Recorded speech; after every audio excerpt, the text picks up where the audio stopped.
What's up, guys? It's Mikey with MMB Barbecue. Today we have a special chat for you. We chatted with Arnie from the GrillingJunkieGuy.com. It is just Grilling Junkie on all of his other social medias, but the website is GrillingJunkieGuy.com. Make sure you check it out. They got some cool stuff. They got some kick-ass reviews. If you're looking for a new cooker, if you're looking for anything, go there first. They will tell you what it's like, how it cooks, and if it's good for your money. And when I mean good for your money, if it's money well spent. Shit, I can barely talk today. But make sure you guys check them out. They're a super cool source for grilling, and they got some cool recipes and all that kind of fun stuff, and they got a lot of stuff in the works. So make sure you check them out. Don't forget about us, MMBBarbecue.com and MMB Barbecue Instagram, Twitter, and Facebook. But I'm going to stop boring you guys with all this stupid little shit in the beginning, and we're going to get right into our conversation with Arnie from the Grilling Junkie. What's up, guys? So we have Arnie from Grill Junkie today. It's going to be a super fun chat, and I can't wait to share it with all of you. So, Arnie, you guys have a cool saying. It's here at Grill Junkie, it's what fires you up. So let's talk a little bit about that saying. Where did you guys come up with that? What does that mean? What's the symbolism behind it? Yeah, so it's a great question, Mikey. Basically, what it is, it's really we're both barbecue addicts and grilling addicts. So when the readers come on board, they're not just, or they come to visit our site, they're not just looking at things that are about just grilling, sort of that high end cooking. It's more about low and slow, so it's both barbecue and grilling. So we kind of put that question out there. What fires you up? Is it barbecue or is it grilling? And then when you come on board and look at what we have, you'll see everything about barbecue recipes and tips and techniques, as well as grilling tips, techniques, and recipes as well. So that's really where that's from. And we also asked the question, are you a charcoal guy, a hardwood guy, or are you a propane user? So, there's no territory that's not hit. So we want to really appeal to that mass audience of grillers, either you be a beginner or a pro. So kind of like just cooking over an open flame, which is always the best way to cook. Now, you guys obviously do grilling reviews, barbecue reviews, tools, and stuff like that. And that, listeners, guys, this is a great website to go check out some other stuff. They have a lot more reviews and tips like that than we do right now. But they're reviewing some interesting stuff. So what's the craziest thing you've ever reviewed? The craziest thing we ever reviewed, it started way back when we just started doing reviews and set up the system for doing the reviews and the 5-point scale. And we got this product. It was like a bacon shampoo from Archie McPhee. So we reviewed that, and it actually smelled like bacon. So that was probably one of the weirdest things that we did, even though it's indirectly connected to grilling and barbecue. But bacon is bacon, and we couldn't resist. So that was probably the weirdest thing we ever reviewed. That's the weirdest. Yeah. I mean, did it actually do its job? Like, did it get whatever needed to be clean? Yeah, it was kind of oxymoronic because I smelled like bacon, the other guy smelled like bacon, but we were clean. I don't know. Maybe we shouldn't have gone hunting that day. I don't know. maybe hunting was a good idea that day. I don't know. Yeah, we probably attracted a lot more, but it was probably a dangerous situation. So, tell us a little bit more about the website. Tell the listeners a little bit more, because I'm sure a lot of our listeners may be hearing about you for the first time. So give us a little bit more. Obviously, it's GrillingJunkie.com, correct? The name of the company and website is Grill Junkie. Oh, Grill Junkie. But right now the URL is GrillJunkieGuy.com. So GrillJunkiegui.com.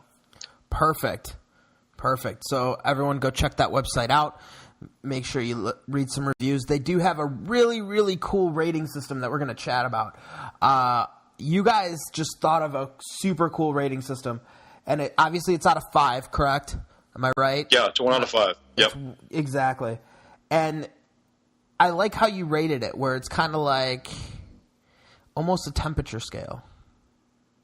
Yeah, we a little tongue in cheek, but a little more like Consumer Reports, where you've got those symbols where you can see if it was well rated or not. 1 to 5 scale, 1 being poor, what we call raw, and then all the way up to 5, which we call searing. Just beautiful. So, and we use fire pots instead of numbers. So if you get 5 fire pots, it's searing hot, great product, go buy it, or we recommend it. If it's 1 and it's raw, it's not really ready for prime time, kind of, steer away from it. Don't purchase it yet. Let them go back to the drawing board. Yeah, exactly. Which I can imagine you get quite a bit of. I could imagine you guys get some stuff that you're like, wow, cool. Not quite sure if I want to review this one or not. I know we get some stuff, and I won't review it at all. I'll just be like, well, I really don't want to review this because I don't like it.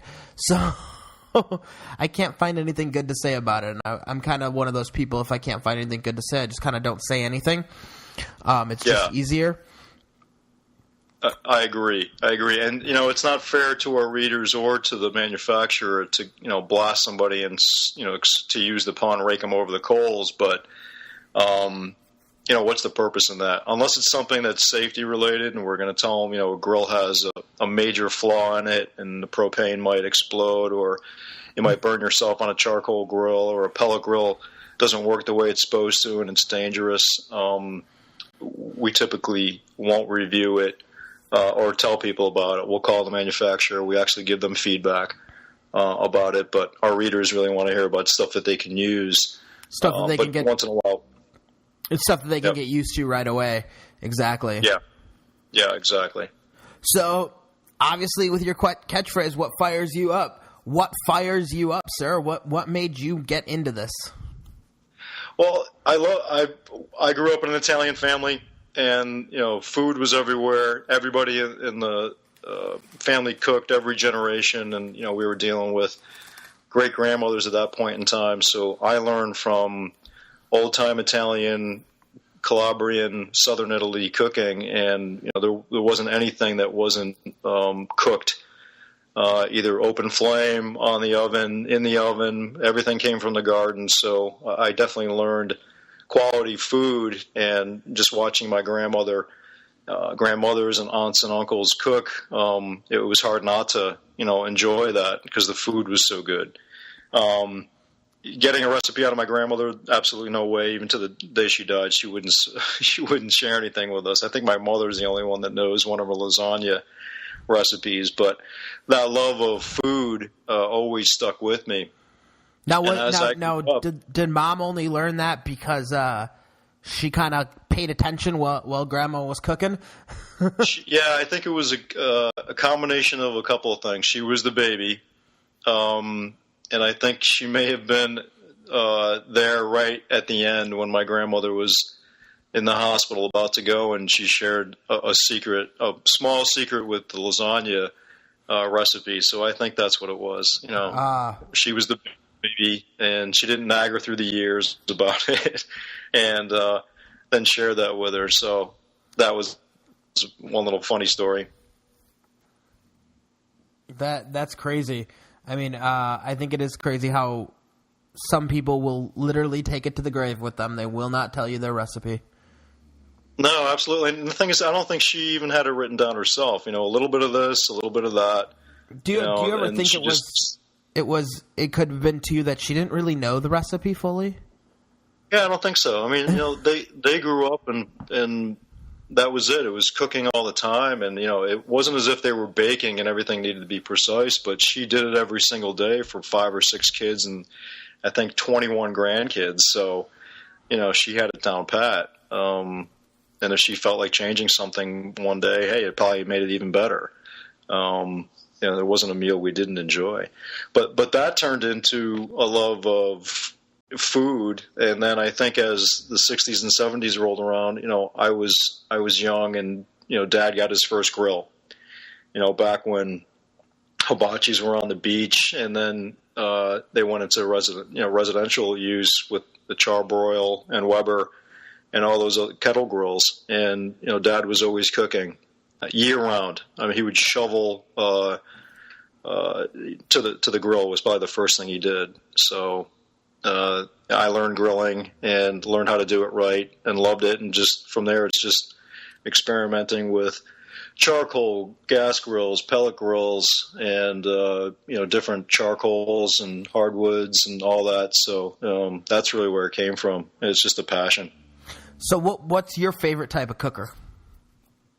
It's a good question. I think if we go back to the model of what fires you up and what fires me up, on the barbecue end, I probably will steer towards a side barrel smoker, an offset. Okay. Yeah. But I'm falling more and more in love with pellet grills. I'm falling more and more out of love with pellet grills. What's that, Mike? I'm falling more and more out of love with pellet grills. I think it depends on which one you have. I mean, I see it because there's some of them are so controlled that it takes the fun out. But we got our hands on one about a year ago. That's a tailgate grill. So it's a portable pellet grill that actually you can either plug it in and it feeds the pellets in, but you can also attach it to a battery and take it to a tailgate. And it still has you still have the fun and the control like you would on a charcoal grill. Okay. Yeah, it's a Green Mountain grill, Davy Crockett. It's pretty cool. I have that's one of my biggest pet peeves about the pellet grills is it's so set it and forget it. I'm not a big fan of electric smokers for that reason. I think if you're just going, let me plug in 225 and then just leave it there, to me it's kind of like there's no fun. Like where's the control of getting the fire to 225 and keeping it there all day? Oh, I know. I think you're right because the art and science of grilling is if you know how to build a charcoal fire and then keep it at 225, 250 to smoke something for 15 hours or 12 hours like a brisket, you really know what you're doing. And once you get to that point, maybe it's just a matter of convenience. Now we've got 6 or 7 grills going on at one time, so having the pellet grill is great because I'm doing something else. But they certainly are fun. But I'd say, an offset barrel smoker. I do like gas grills only for the convenience, and there's some pretty cool ones that are out there. But I'd say down and dirty, I give me a charcoal grill anytime. A nice Weber kettle. Yeah, we've got a great Weber kettle here. I think we've got a Smoky Joe. We've got a 22.5 kettle. The larger one, I always forget the dimensions on that one. The largest is 26, I believe. Yeah, it's massive. Yeah, it's ridiculous. Massive. And then, of course, Kamado grills and big green eggs, and we've got an extra large, not a Minimax, but those are great as well. The Minimax is awesome. I do love my Minimax. I'm able to travel with it. It makes my life so much easier. Oh, those things are incredible. Give me something to grill with, and it just makes it fun. We even heard out what we hear about the other day was this thing called the GoSun grill. It's actually a solar powered grill. I saw that. Yeah, it's pretty neat. Just for interest's sake, and maybe the future for people who are, maybe they don't have access to wood or they don't have access to electricity or what have you when they're very environmentally conscious. But it looks like it does a great job. I've looked at it. I've talked to the guy because they're doing a crowdfunding situation right now, and it looks really cool. That's quite interesting. I've seen it. It's a very interesting little the way the cooker works. It's very interesting. I'm just curious on taste. Yeah, I don't think you're going to, and I could be wrong because we're seeing if we can possibly get our hands on it. If not, purchase one. I don't know if you're going to be able to get that smoke flavor to it. It certainly will cook it with solar power and the sun, the way the reflectors work. And I'm sure you have to spice it up, but you may not get that earthy, primal, smoky flavor unless you do something. But I know you can put a smoke packet in there, which may help that out because it's a pretty sealed environment, but it just looks cool. No, it totally looks cool. Don't get me wrong. I'm just quite interested in the end result because that's the only thing that I'm worried about is it going to really give you that, grilled cooked flavor? And I don't think it will.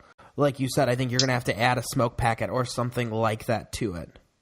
Yeah, absolutely. I just think it's it might have that downfall, but I mean, it looked as if things were cooked almost as if it were in an oven. But the advantage of taking that on a tailgate, or if you're up in the mountains and you just open it up and it's already powered, and you can cook a pork loin up in the mountains. I mean, that's really hard to do. So it really definitely has a convenience and an advantage. It's pretty neat.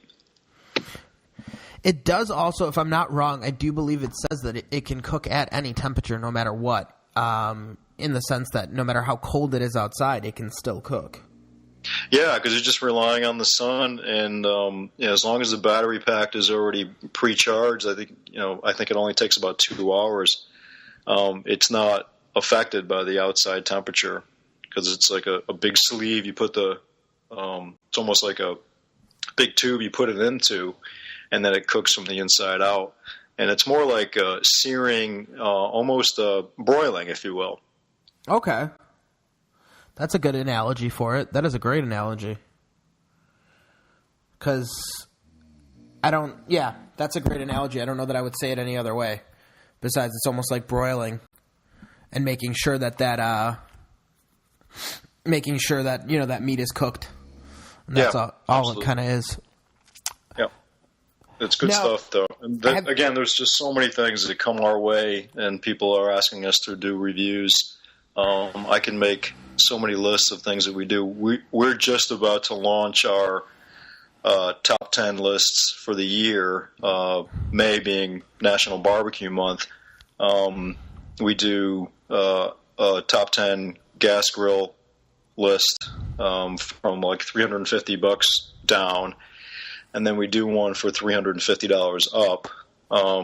Those are two separate lists, and then we do a pellet grill. We're going to do a pellet grill list this year, top 10, and a charcoal smoker. But I think we need to think about in the next couple of years, there may be some alternative top 10 lists that we need to look at, because things like solar and alternative fuels may be something that might be a piece of grilling's future.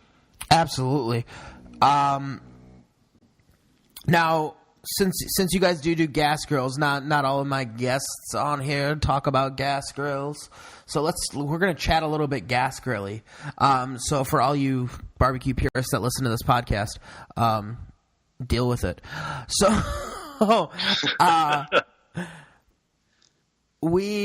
I've been seeing this commercial, and I can't, for the life of me, I can't remember the name of it, but it's a gas grill, and it has a searing plate on it that says that it gets to 1,800 degrees.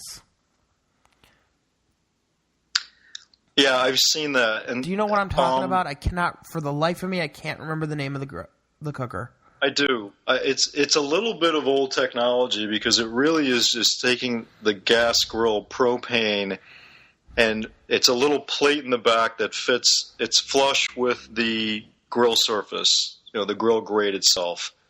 And if you, just like you would take, a hot spot and move your burger over to cool it off, like you do with a 2-zone gas grill or a 2-zone and a charcoal, you move it over to the cooler side.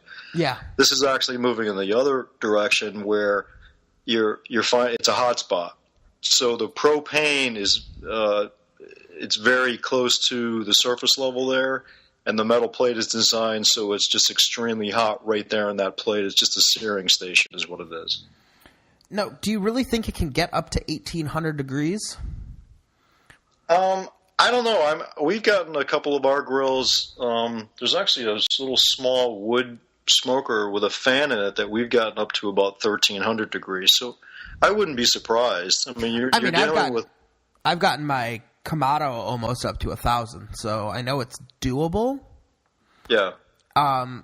My question is, how safe and how smart is it to have a searing station at 1,800 degrees for the common public? It's a very good question. Again, I think it's a matter of, it might be a little gimmicky because people think that you're actually searing the meat, and sealing the meat and keeping the juices so they don't fall out. It's really caramelization.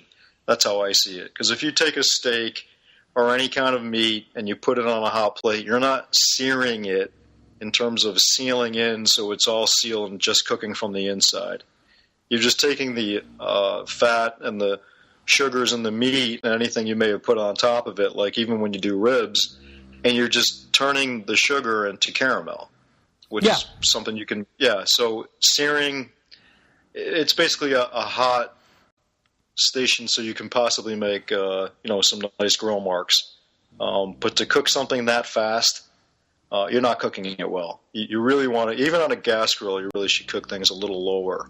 Even though technically grilling is about 300 degrees and above, you shouldn't cook things that fast. You're just going to burn the meat. You're not going to cook it through and through. And that's what some people that's what a lot of people don't realize is they're like, oh, I'm going to sear it as fast as I can. Watch me sear this steak. And it's like, okay, cool. You eat that. Yeah, well, everybody it sure is fun. I mean, even though we talk about flare-ups and we talk about how to prevent them and we talk about cooking a little bit lower, even on a gas grill, seeing that open flame is just primal. So it's what we're used to. It's sexy. It's what people will use in commercials, when you see a commercial for a steakhouse. But a good steakhouse is not going to cook it like that. They're going to cook it differently. I do think that is funny. Yeah, when you see a good steakhouse commercial, they throw that meat on and that flame comes right up and over it. Yeah, and you're just burning the outside. Don't basically want that. The flame is just burning fat, and you don't want the fat to go into the grill. You want the fat to stay in the meat. Exactly. That's where the flavor is. Yeah. That is why I am a big fan of reverse searing steaks. Oh, absolutely. I totally agree, Mikey. That's reverse searing. Mostly everything to me is my technique, but some people would disagree. They'll sear it first and then cook it, but I do it the other way because reverse searing just seems to it gives it that outside caramelization and crisp. But the meat is cooked to your liking. And I feel like it's a more even cook. Obviously, if you get a very thin steak, it's not going to work. But absolutely. If you have a nice cut of meat, it's gonna make it work taste so much better. Oh, absolutely. Yeah, I mean, even when we cook burgers, just simple burgers, even dogs, I'll put them on the lowest side of the gas grill when we're cooking with gas, just to heat them up and cook them so the meat reaches its temperature. Either you like them medium raw or medium well, but you got to cook the inside so it's tasty and everything flows through and the fat flows through. And at the end, I sear it. I don't sear it in the beginning because then you're just going to burn it. It's going to be a hockey puck. Yeah. And then it's like, okay, awesome. I'm eating char, and that's about it. Yep, exactly. It's just not a good idea to do that. No, and any purists, even when they do with charcoal, they'll do the same thing. They'll make a hot side and put the coals over to the side. And depending on what they're cooking, the thicker piece of meat is going to go on the side that doesn't have the open flame because you want to heat the meat. And at the end, if you want to sear it, you have that option. It's 2 or 3 inches away from you, and you can just sear the outside and give it a nice caramelization without burning it. Yeah, throw it on just for, a minute or two aside, and then it's done. Yep, absolutely. Now, what are some of your favorite things to cook? I go all over the place on this one because every day it changes. But I'd say, again, going back to what fires me up, on the barbecue side, it's a tie between brisket and St. Louis ribs. And on the grilling side, it's probably more, I don't know. I'm trying to think. I don't know. I've been on a grilling fruit kick lately. But long term, probably a New York strip is what I like to. I like a New York strip. Yeah, and a lot of people will think, "Oh, we're grilling over the open flame." There's nothing like that. But honestly, the best way to cook a steak on a grill is to use a grill pan and actually sear it on the grill pan. It keeps the juices, and any good steakhouse does this too. And actually sear it in some butter, and not keep it on the open flame, because the steak is so different. You need to really break down those fibers, and the best way to do it is actually on a griddle pan that's on the grill, not directly on the grill grates.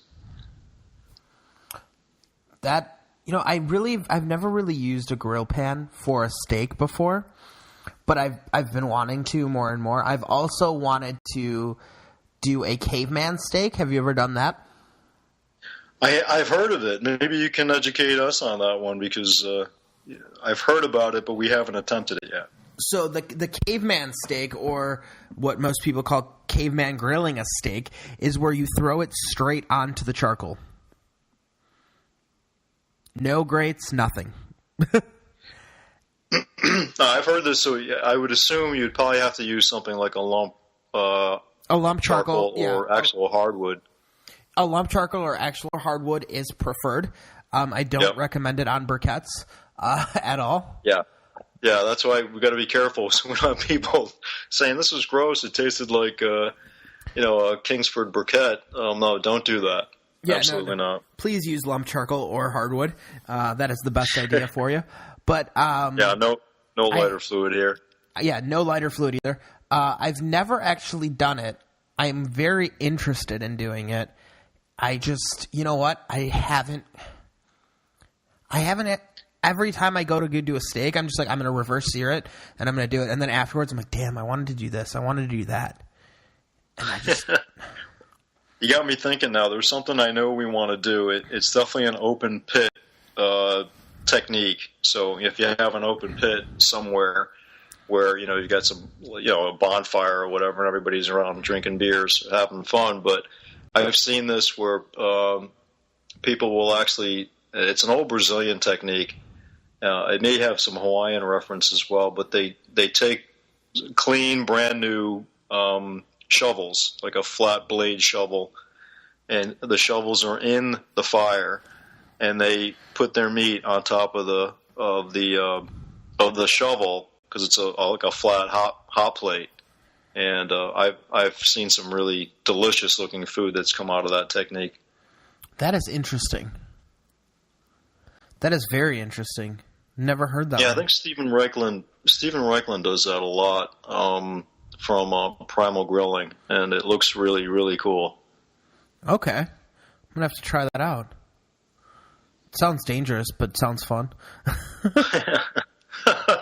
Well, it's like the shovels are on the outside, so you can grab the shovel, a long-handled shovel, but you put the meat on the plate and on the hot metal, and it cooks, and you put the butter and your seasoning on there. And any great steakhouse, you're going to see they're not going to cook it on an open flame. They're going to cook it under a broiler or in a pan. Yep. And specific to steaks, that's their way of grilling, and that you can't get a better steak by doing it that way. Yeah, I do agree with you on that. You get that nice char. You get that nice char on the outside, but yet the inside is evenly cooked. It's not overcooked. It's not. I find that when you sear a steak, when you throw it on, if you just go straight sear the entire time, which some people think, oh, that's the best way to do a steak. You just straight sear it. You get the meat is inconsistent throughout. You get some spots Absolutely. that are undercooked from what your liking is, some that are overcooked. Yep. And, I mean, most people don't let their meat rest. Most people cut into that stuff right away, and they don't understand, well, it's dry halfway through it.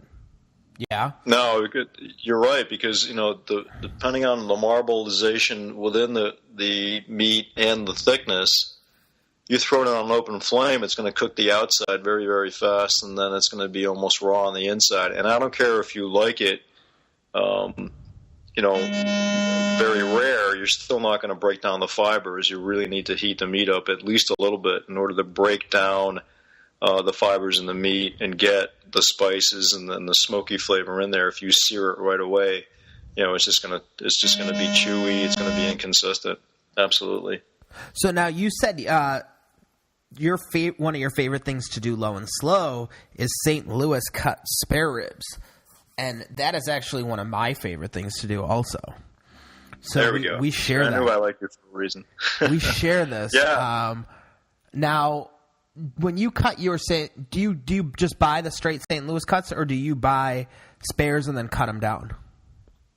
I've done both, but we have access to a butcher that actually will cut them, will give us the ribs the way they would come off, from the factory, and then we trim them ourselves because there's a certain way we like to trim them so they end up being rectangular. We'll get a lot of the straggler meat off the side, save that to the side for a little bit of fat rendering, but we also take the back rib minnow off the back and get it nice and rectangular. And there's nothing like a St. Louis rib. I just think it's much better. Much better than a baby back to you? I like baby backs, but I think it just baby backs have a lot of inconsistent meat on it. The St. Louis is just consistent. It has better flavor. The way you end up cutting it, which is really easy to do. We have a couple of videos on YouTube that show you how to do it. It just has a better flavor, and you get a lot more meat on it. That's what I like about it is you get that meat content to bone ratio is so much better with baby backs. You bite into it and it's almost gone, and it's like, okay, cool, great, next rib. Yeah. Yeah, it is. I mean, they're great, but once you have a St. Louis, you'll definitely taste the difference.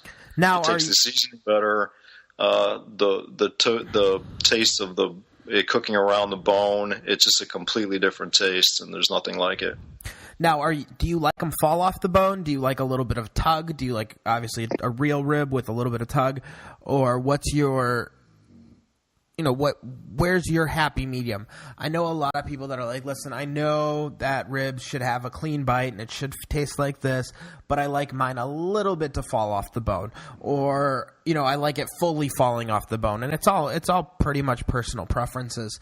But where do you lie on that? I like it to have a little bit of tug. So the way we know that it's done is we see that the bone, the meat has pulled back from the bone a little bit. That's the best way to see any kind of rib, and you know that it's cooked. Never mind, giving it with a temperature probe to make sure it's safely cooked. But when I see it pull back from the meat pull back a little bit and expose the bone about maybe 3/4 of an inch, that's when I know it's done. Then we'll take it off. We might put some barbecue sauce on there, give it a little caramelization over the last 10 minutes, but I like it to have a little bit of tug, so I'm actually chewing on the bone at the end. When it slips off, I'm not really crazy about that. To me, it's a little too moist, but again, it's all personal preference. Some people like that. Now, do you wrap or do you not? It's a good question. I do. But it's more of an experimental thing. Like, I'd say within maybe 3/4 of the cook, we'll do, it's sort of what you would do with brisket. It's a Texas crutch. So sometimes the meat stalls and you can cook it forever and it just won't break down. What I do is we'll take it maybe about maybe 20 minutes before it's done. This is ribs, not brisket. Yeah. Wrap it up, and that heat on the inside will stay because you're wrapping it up tightly in foil. And we actually take it off the grill, wrap it up in aluminum foil, and then wrap it in a towel and stick it in a sort of a cooler or an insulator. And that really breaks down the meat, and then get it back on the grill and sear it and get the barbecue sauce. You're kind of doing the 3-2-1 method, huh? Absolutely, yeah. Okay. But it just could be tomorrow. I may just do a straight rib, we debate here. There's guys on our team from Kansas, the Kansas City area, Texas, Boston, Georgia. So we all do it differently, and we surprise each other all the time. Now, do you ever use? I know some guys that use, squeeze butter. They use, they'll use brown sugar and stuff like that. Are you one of those guys? Do you enjoy any of that, or do you just kind of only just throw a little bit of barbecue sauce at the end of it and let it caramelize? Caramelize. I'm gonna try this one more time. Caramelize. Oh, I do that. Like I said, that's a tongue twister. Yeah. I do that all the time.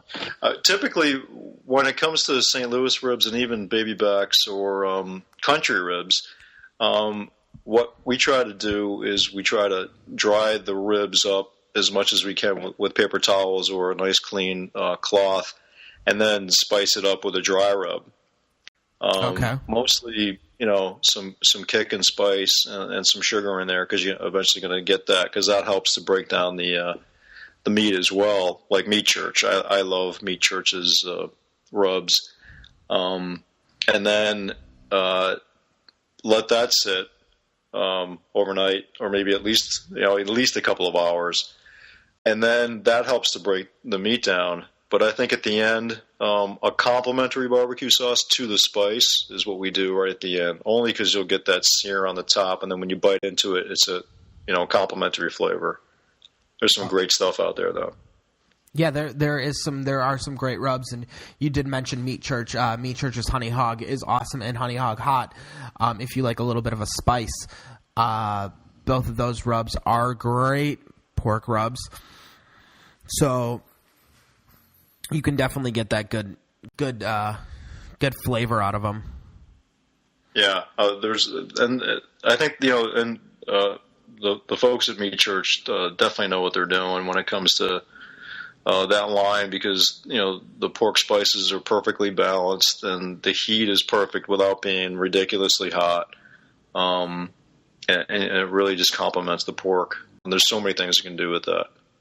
I'll put it on eggs. It's just so good. So now here's my question: when you're cooking, obviously you do have a team that does some competition stuff, but when you're cooking regularly, are you a USDA kind of meat guy, or do you kind of buy into the whole let's buy a Wagyu brisket or let's buy Karabuta pork? What do you do any of that kind of stuff, or are you just more like, well, butcher USDA is good enough for me?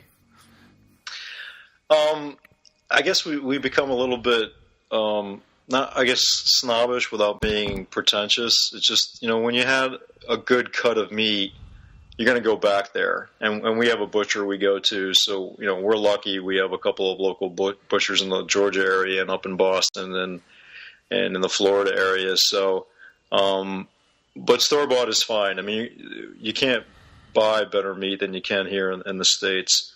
And some of it, you just have to be careful of. That's all. Just look for the grade. Do you feel that it's really that big of a difference in barbecue, though? In barbecue, no, I don't, because you're going to take that meat. Like, look at a brisket. A brisket is something that most people, wouldn't tackle if they tried to. They wouldn't try it again unless somebody showed them what to do. But it's a really, really tough meat.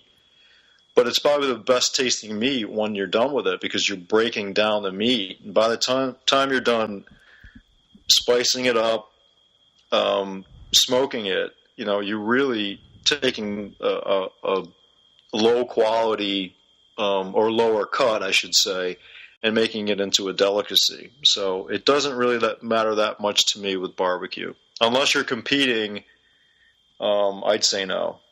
Because when you're in competition, it's just a matter of degrees between coming in first and second. And it's also they're taking one bite. I mean, they're not eating a whole brisket sandwich from you. They're taking one bite and making their judgment of how good your brisket was. Yeah, and it could be a bad day. It could be, you cut that one piece off the end that just wasn't right. It had too much apple cider on it or something like that. So, yep.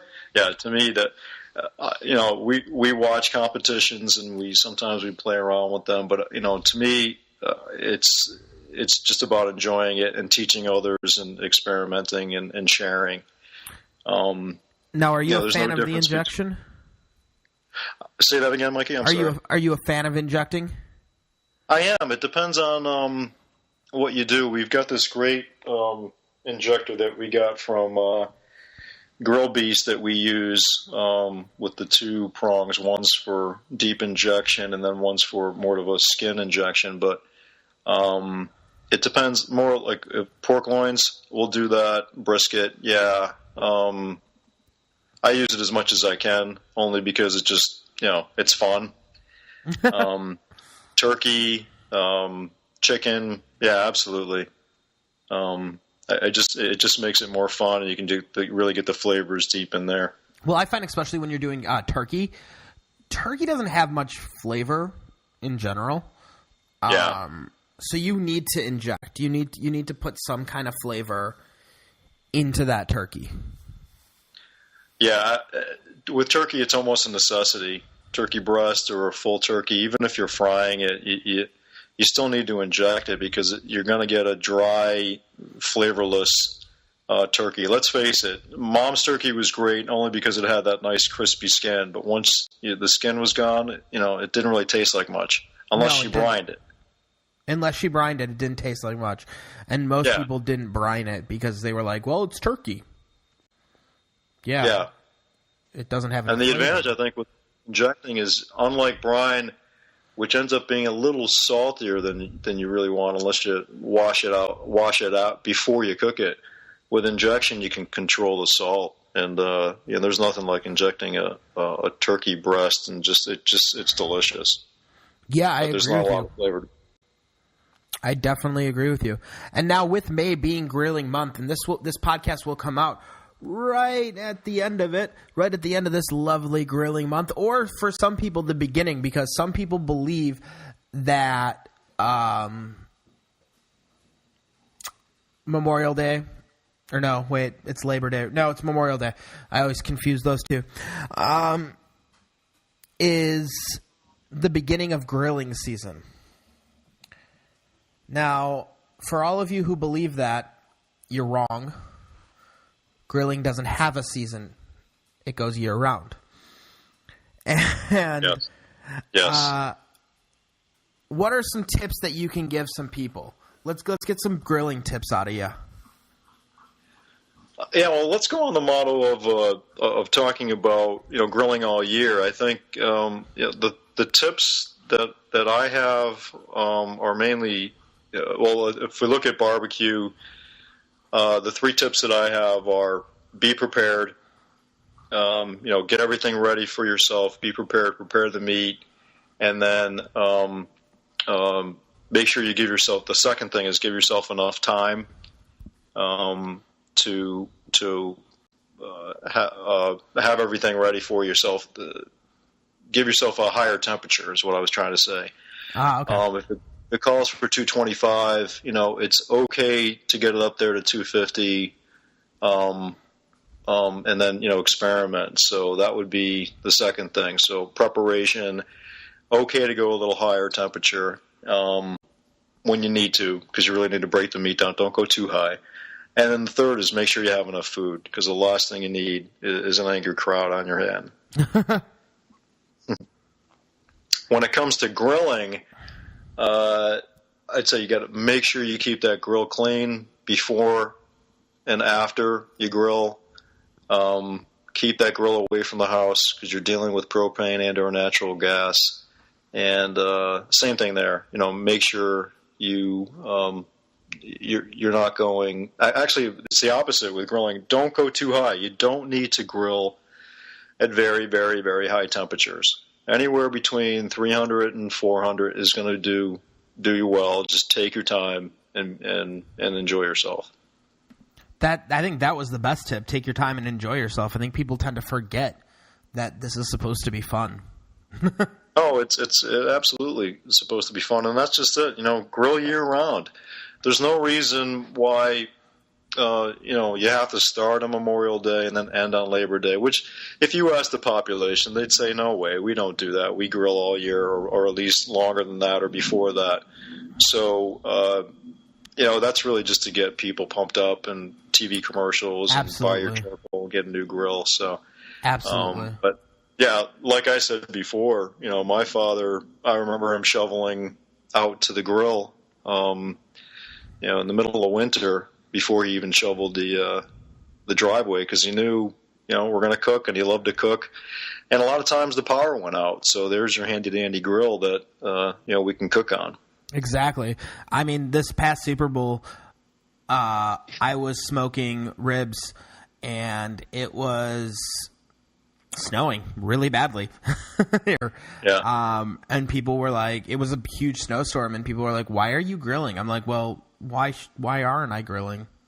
They're like, "What's wrong?" Well, I think we all think about being out on a hot, beautiful day, the grass being grown, or just mowed, and the kids playing outside and the pool next to you. But cooking is cooking, and it's just enjoyable family and friend time. And if it's okay to have a sweater on and out there and grilling, as opposed to a t-shirt and an apron. So absolutely, grill year round. Yep. We do have some winter grilling tips on the site, which may not be applicable so much this time of the year, but not right now, no. But basically the main thing there would be just to keep your temperature higher, especially when you're barbecuing, because the outside temperature is going to affect your barbecue. That, and I would even add, I'm sure it's already on there, I didn't see that one, but make sure you have enough fuel.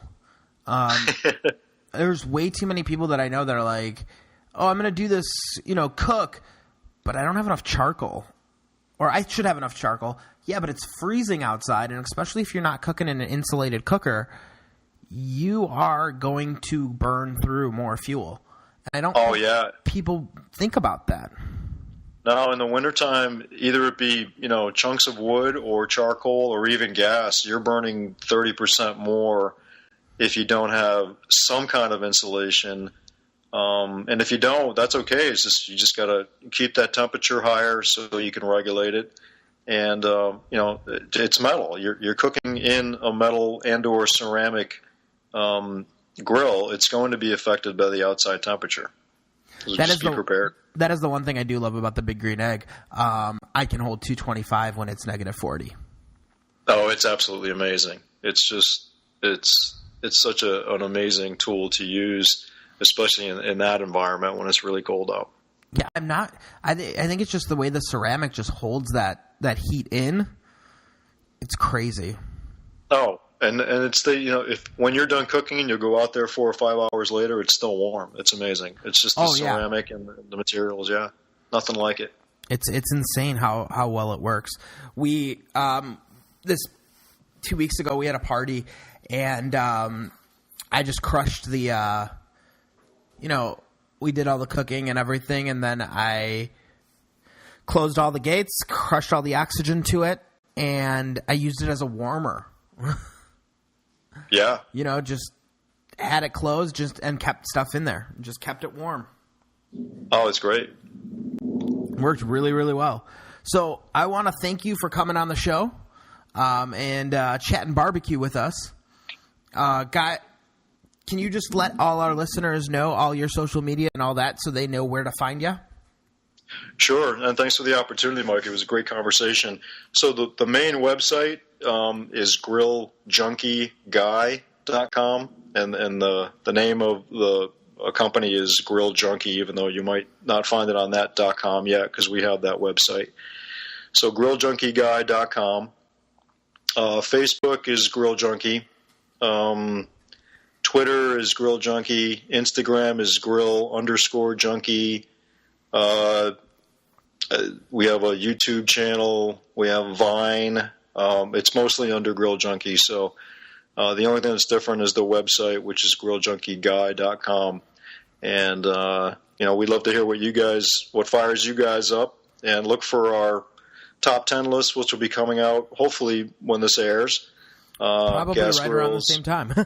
Absolutely. Yeah. So, great chatting with you, and, feel free to visit and ask us questions. We love to interact with our readers. Awesome, guys. As you heard that, make sure you guys visit their site, interact with them, talk to them. Maybe there's something you want them to review, and they're just, you need them to review something. So why not let them do it? They know what they're doing. Listen to them. They'll tell you if it's raw or if it's searing hot. So once again, I want to say thank you for coming on the show with us, and we had a great time. Yeah, we did. Thank you very much. Great show. Thanks, guys. And right when you think that's all that we have to say, we got one more thing from him. We squeezed out one more little detail. So although we finished our podcast with Grill Junkies, they just blew our minds. So we are bringing them back for one last comment. What was that crazy thing you were just telling us about? Yeah, so the team at Grill Junkie, we discovered this thing the other day, this great thing that we have to get on the grill. And it's called the swine apple. So it's actually a whole pineapple, skin off the side, cored in the middle. Don't slice it like we usually do when we grill pineapple. And then in the center of the core is either pulled pork or pork loin pieces packed in the center all the way through. And then it's wrapped in bacon. Now, is it cooked pulled pork? We've tried it both ways. And it'll cook depending on the way you cook, because you're cooking it for a long time. Okay. I've tried it, and the moisture of the pineapple keeps it so it doesn't dry. So to be safe, I would. But you can probably cook it halfway through, then put it in there. Okay. And then you wrap it in bacon, and then you smoke it. It's actually a smoke dish at 225 for about 4 hours. It's off the chain. Sounds insanely interesting. I love the name, the swine apple. Yeah, the name is awesome. Now, the pineapple, it doesn't burn? The sugars in the pineapple don't burn? You're wrapping it in bacon. Okay, so the fat is rendering into the pineapple. Yep. The whole outside is wrapped in bacon, and to be safe, so the bacon doesn't fall apart, we weave it, but you can wrap it in an aluminum foil, and or you can even rotisserie. You put it on a rotisserie and just smoke it. You're basically just smoking it. It's very Hawaiian style luau. Okay. And you can wrap it on a rotisserie, put the spick through, make sure you don't push the pork out.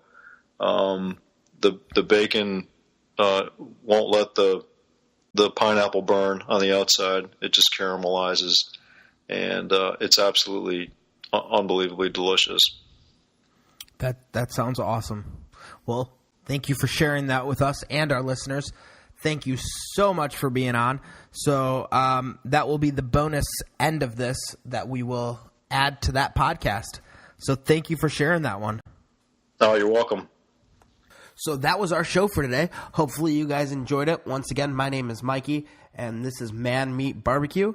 Make sure you check out our website, manmeatbarbecue.com. Check out our Instagram, and always hashtag ManMeatBarbecue on all of your barbecue photos. If you want to be on the show, if you have any products for us to review, or if you just want to chat with us, hit us up, manmeatsbarbecue@gmail.com. That's manmeatsbbq@gmail.com. You can find the website. You can find that on the website or anywhere else on all of our other social medias. So hopefully you guys enjoyed the show today. And as always, see you guys next time. New podcast comes out every Thursday.